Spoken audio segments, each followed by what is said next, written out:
So, for whatever reason, you don't like the complexity of Microsoft Word, or it's too expensive, or you're an Apple fanboy. Whatever the reason, you use Pages, Apple's word processor.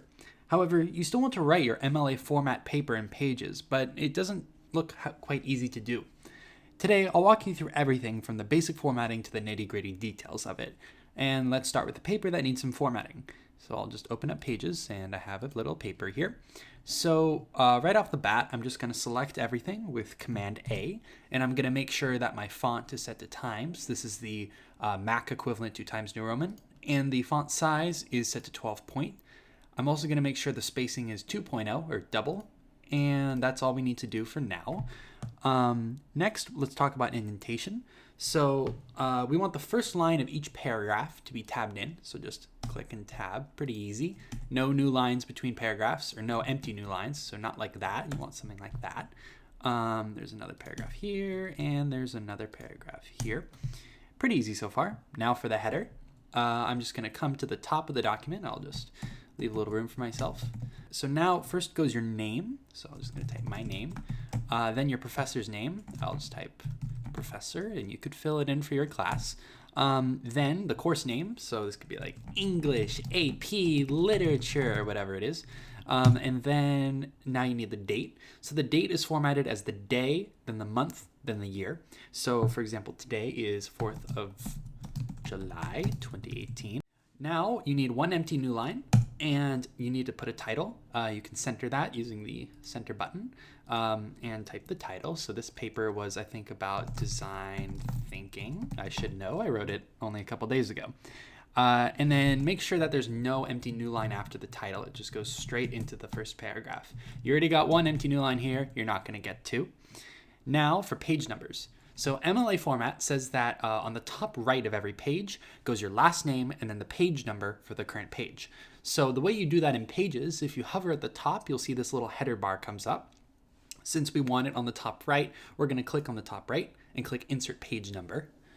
Now we want this one, the third option that says page 1, because we can actually click it. And we can change this to say our last name. So my last name is Kos, so I'll just type K-O-S. And as you can see, this is automatically applied to every page. However, it's not the right format. If you notice, it's a weird different font. So I'm going to select it, and I'm going to make sure instead of being Helvetica New, it is going to be set to Times. And it's going to be 12-point font. And the spacing doesn't matter just because it's one line. And as you can see, it's updated down here too. Great. Now, this is the point where most tutorials stop. So feel free to take a break, get up and stretch. This is pretty intense work here, formatting a document. So now I'm going to go actually a step further, and I'm going to show you how works cited pages are created. So I'm going to press enter a bunch of times to get down to a new page. I'm going to center my text, and I'm going to type works cited. I'm going to go down a little bit. So to be frank, unless you're like an esteemed to-be English major and like Ernest Hemingway is your idol, your best bet for formatting citations is either with helpful cite buttons on most journals like JSTOR or ProQuest or Google Scholar. But for the higher middle schoolers out there, sorry teachers, a service like EasyBib, CitationMachine.net, or Cite This For Me will ensure you don't have to remember 16 different rules for where you want website links to go. As a side note, you do have to know the in-text citations though. Something like this. There's no way around getting that, unfortunately. So I'll start with a citation from Google Scholar. So I'm just going to go to Google Scholar here, and I'll pick this article right here. So as you can see, there's a little quote button right here. Most websites will have that. I'll just click that, and it gives me a lovely little pop-up with a bunch of options here. So I'm just going to copy this one, and I'm going to right-click, I'll click Copy. I'll go back to Pages, and if you notice, if I just paste this directly in, we have a problem.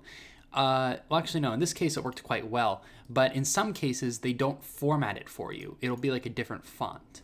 In order to do that, what you would do is you can press Command, Option, Shift, and then V, or you can go up to the Edit menu in the top left and click Paste and Match Style. This ensures that anything you paste in will also be automatically in Times font in 12 point, so you don't have to go back and reset a bunch of settings every single time. So now that we have our title and a first citation, for some citations that go over anything that goes over more than one line, you need something called a hanging indent. So I'm going to show you what that is. by doing it. So let's close out of this cite window. Let's bring up a slightly longer citation. Here we go. I'm just going to copy this one back into the document. Let's just use our fancy little shortcut, Command, Option, Shift, V. And as you can see, this spans multiple lines. Also, this one's centered by accident. Sorry about that. This one spans multiple lines.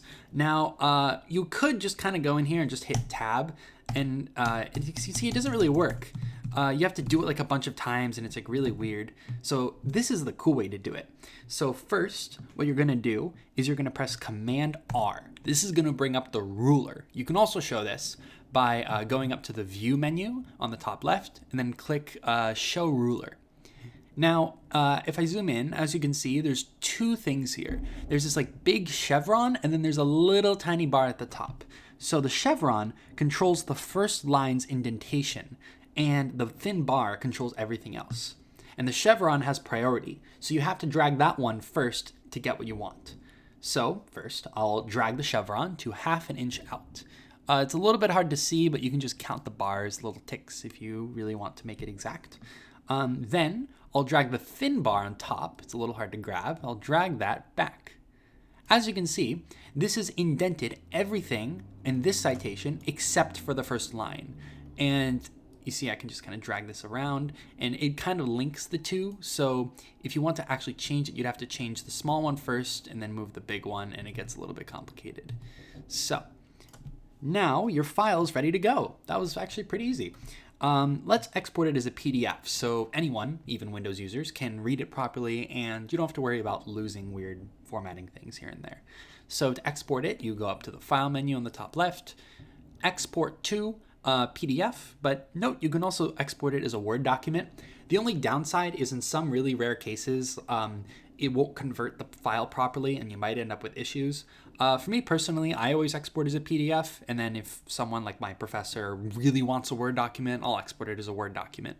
So for now, I'll just do PDF, and I'll come up a little panel, and I'll click Next, and I'll save it as Cool Paper Exp, so I can, just know it's my exported version, and we're done. If you have any questions or end up using this video in a class, let me know in the comments below. We can build a network of postmodern multimodal expressionism, or whatever that means. Well, thanks for watching.